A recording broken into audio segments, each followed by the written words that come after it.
रक्षा और तमोगुण से संहार करते हैं, तो इसका मतलब ब्रह्मा जी से प्रार्थना कर रहे हैं ना।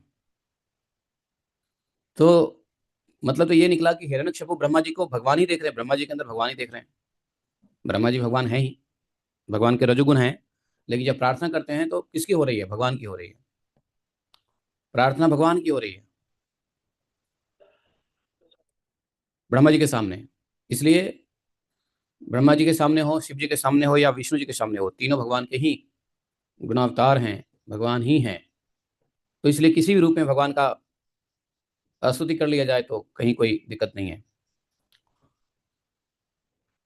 इसलिए ब्रह्मा जी के सामने तीनों गुणों के आश्रय बताया है, जबकि ब्रह्मा जी तो सिर्फ रजोगुण के अवतार हैं, आई मीन गुणावतार।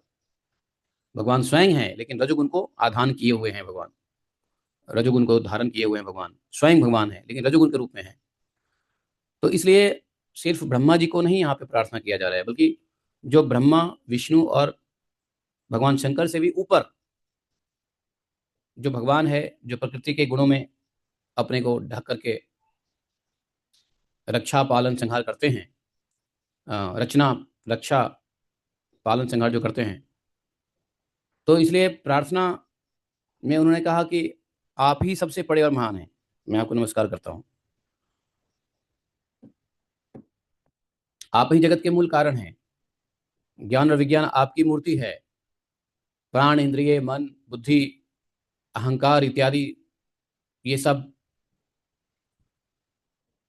विकारों द्वारा आपने अपने को प्रकट किया है। आप मुख्य प्राण सूत्रात्मा के रूप में चर अचर जगत को अपने नियंत्रण में रखते हैं। आप ही प्रजा के रक्षक भी हैं, हे भगवान। चित्त, चेतना और इंद्रियों के स्वामी आप ही हैं।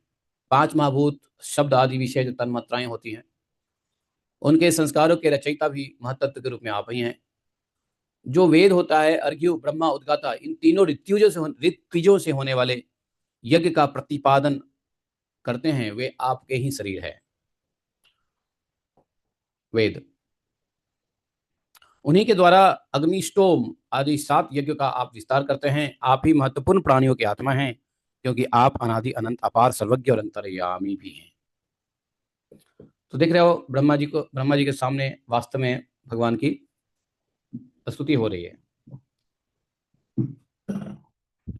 तो बोले, त्वमेव कालो अनिमीश